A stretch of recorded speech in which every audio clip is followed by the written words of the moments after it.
عبده ورسوله. أعوذ بالله السميع العليم من الشيطان الرجيم من همزه ونفخه ونفسه. بسم الله الرحمن الرحيم. يا أيها الذين آمنوا اتقوا الله حق تقاته ولا تموتن إلا وأنتم مسلمون. يا أيها الناس اعبدوا ربكم الذي خلقكم من نفس واحدة وخلق منها زوجها وبث منهما رجالا كثيرا ونساء واتقوا الله الذي تساءلون به والأرحام إن الله كان عليكم رقيبا.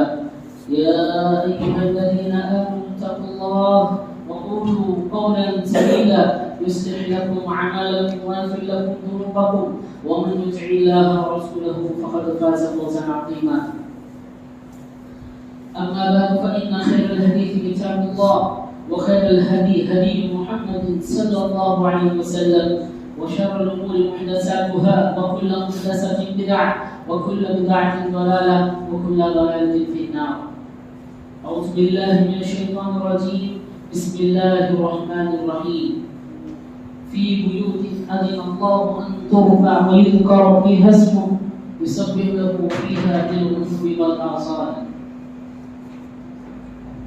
تمام قسم کی تعریف، بڑائی و کبریائی، شان و شوکت، عزت و جلال اس ایک اللہ وحدہ لا شریک کے لیے سزاوار ہے، جس رب نے ساری کائنات کو ایک بہترین، ایک نرالے اور بہتر انتظام کے ساتھ اس کائنات کو چلایا ہے۔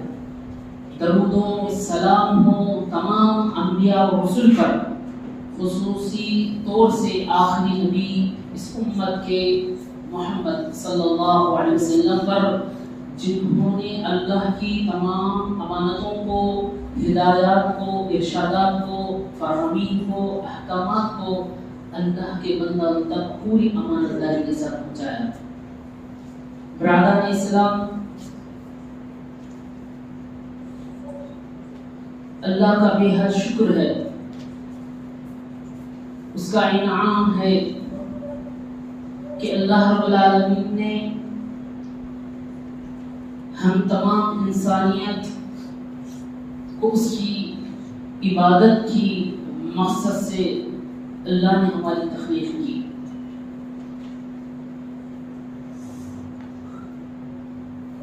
مساجد یہ اللہ کے گھر ہوتے ہیں، اور یہ وہ مساجد ہی ہیں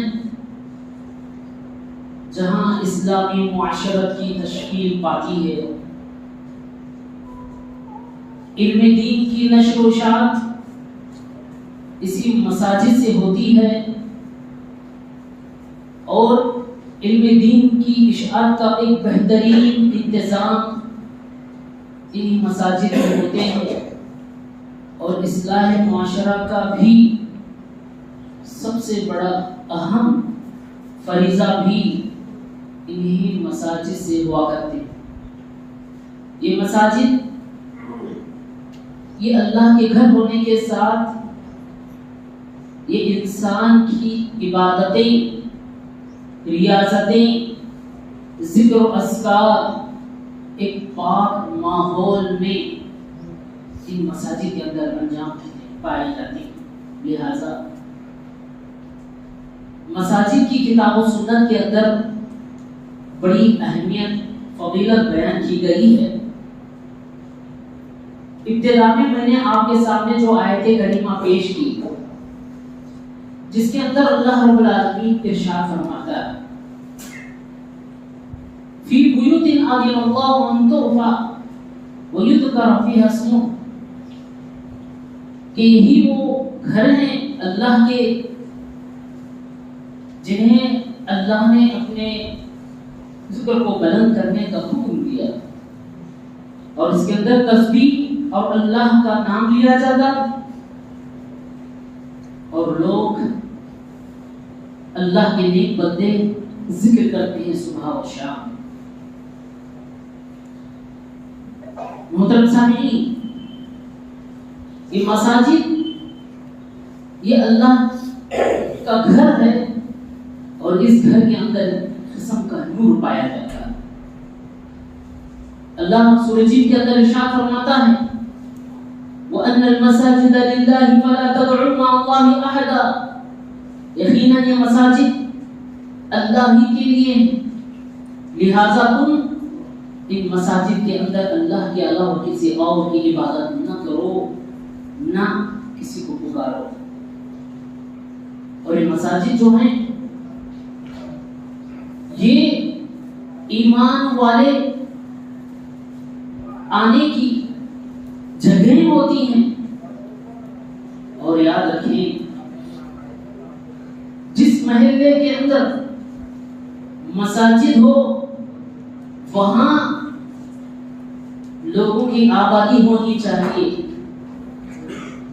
پرانے لوگوں کے اندر ہم لوگ دیکھتے ہیں کہ لوگ اپنے نئے نئے گھر بساتے ہیں، نئے لے آؤٹ ڈالتے ہیں یا بستیاں آباد کرتے تھے وہاں جہاں اللہ کے گھر ہوں۔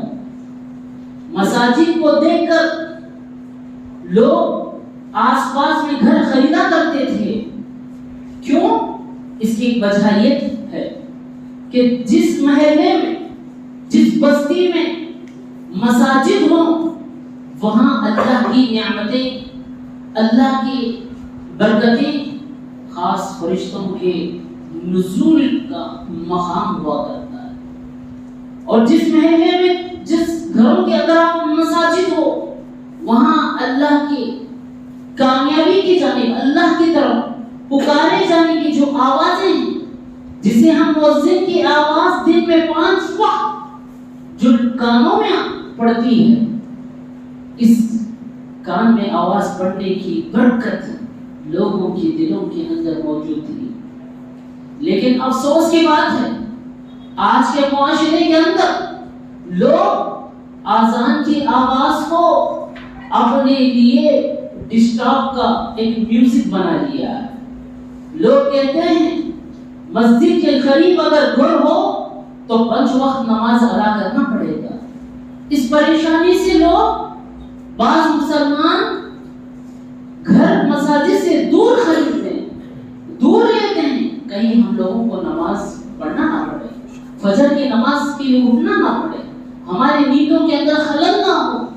یہ صرف ان لوگوں کی مشابہت ہے جو لوگ اذان کو اپنے لیے ڈسٹرب یا زحمت کا ماحول یا زحمت کی میوزک سمجھتے ہیں۔ محترم سامعین، مساجد آباد کریں، کیونکہ آباد کرنے والے اللہ کے نیک بندے جو اللہ پر اور یوم آخرت پر جن کا ایمان مضبوط ہوتا ہے، ایسے لوگ ہی مساجد کو قائم کرتے ہیں۔ یا جس محلے کے اندر مساجد ہو وہاں گھر خریدیں یا ایسے بستیاں آباد کریں یا نئے نئے لے آؤٹ جہاں ڈالتے ہیں وہاں سب سے پہلے جو بنیاد ڈالیں گے آپ، وہ اللہ کے گھر کی بنیاد ڈالیں۔ کیوں؟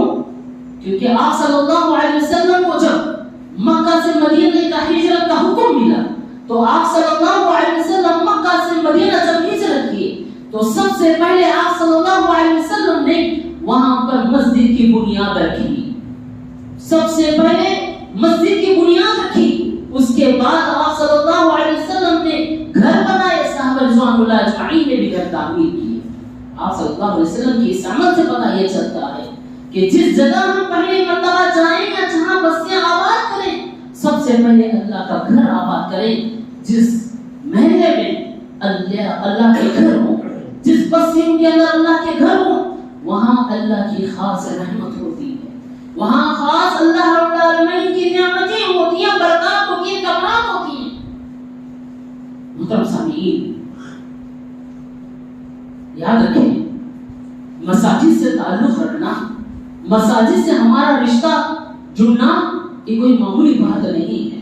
مساجد سے جس انسان کا تعلق سب سے زیادہ گہرا ہوتا ہے، اللہ کے نزدیک اس کا سب سے بڑا مقام ہے۔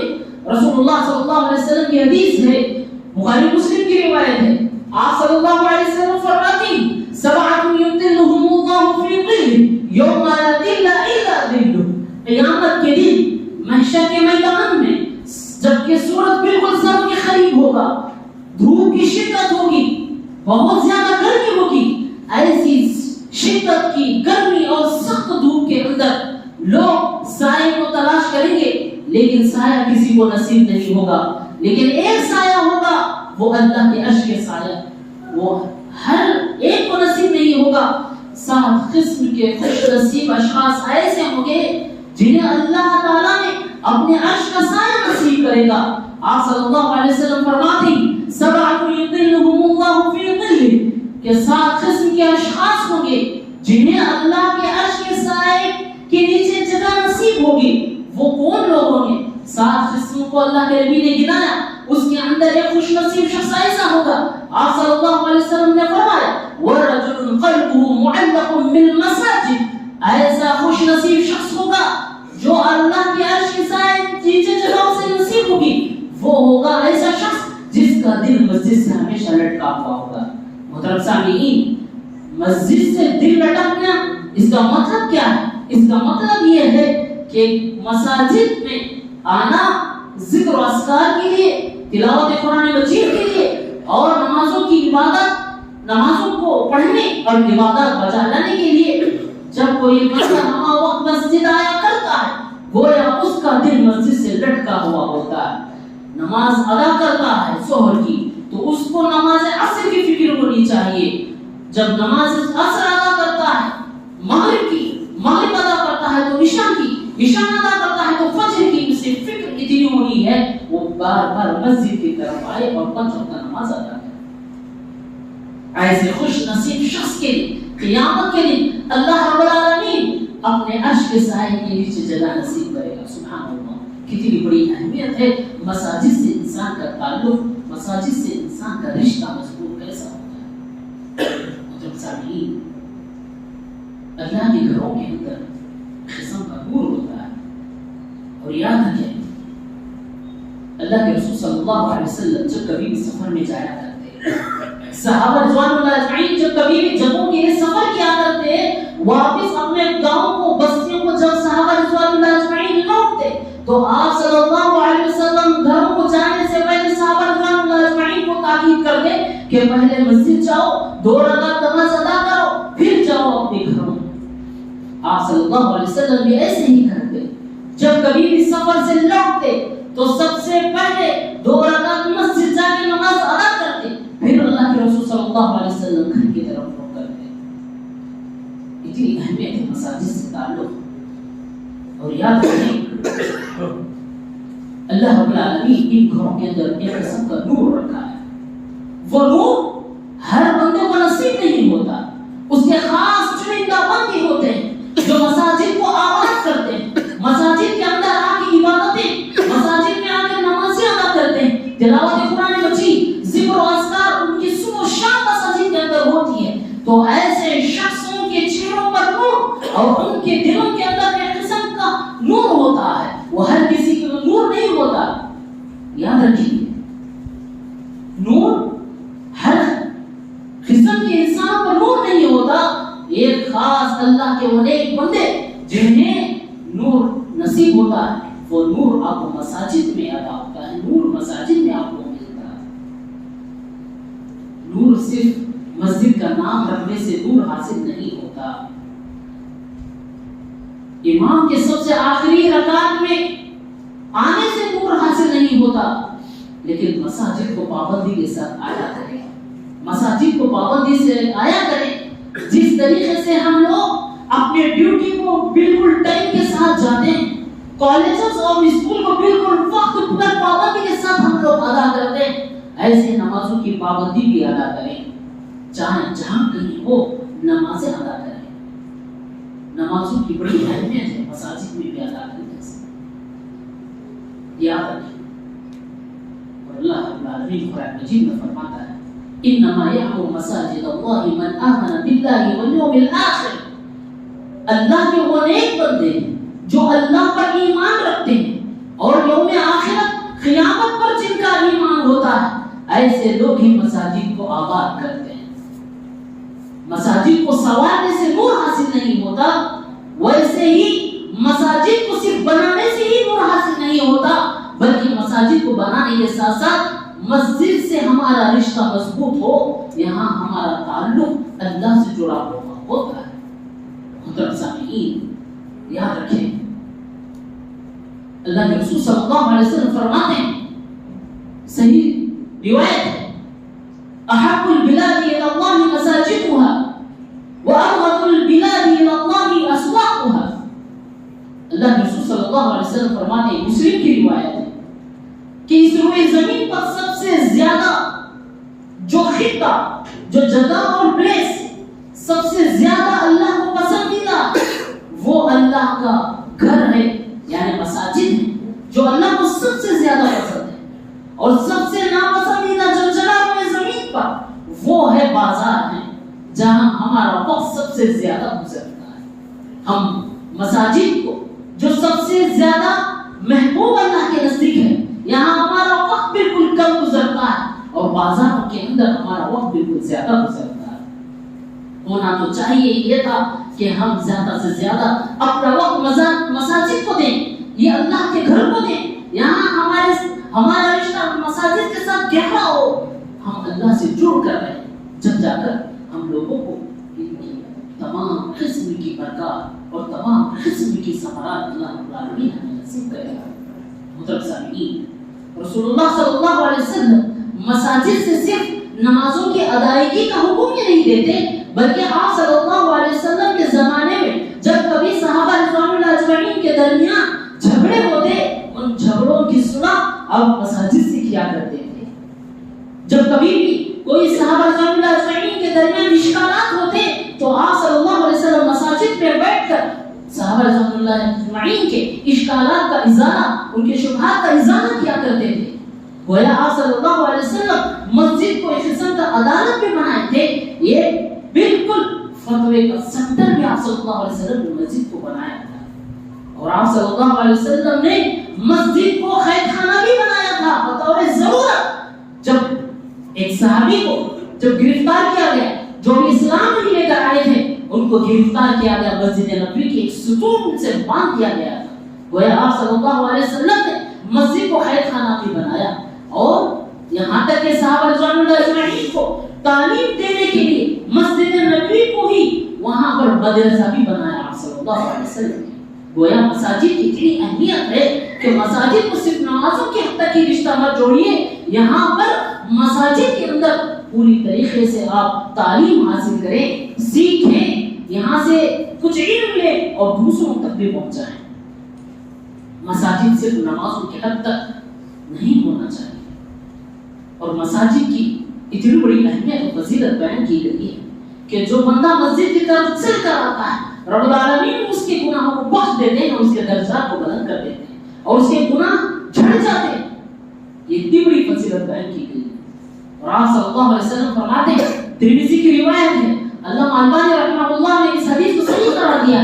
آپ صلی اللہ علیہ وسلم فرماتے ہیں، من صلی للہ 40 یوما فی جماعت، جو بندہ 40 دن نمازیں جماعت کے ساتھ کیسے ادا کرتا ہے، یدرک تکبیرۃ الاولی، تکبیر اولی کے ساتھ، تکبیر تحریمہ کے ساتھ اگر کوئی 40 دن کی نماز جماعت کے ساتھ ادا کرتا ہے، آپ صلی اللہ علیہ وسلم فرماتے ہیں، کتبت لہ براءتان، اس کے لیے 2 براتیں لکھی گئی ہیں، براءۃ من النار و براءۃ من النفاق۔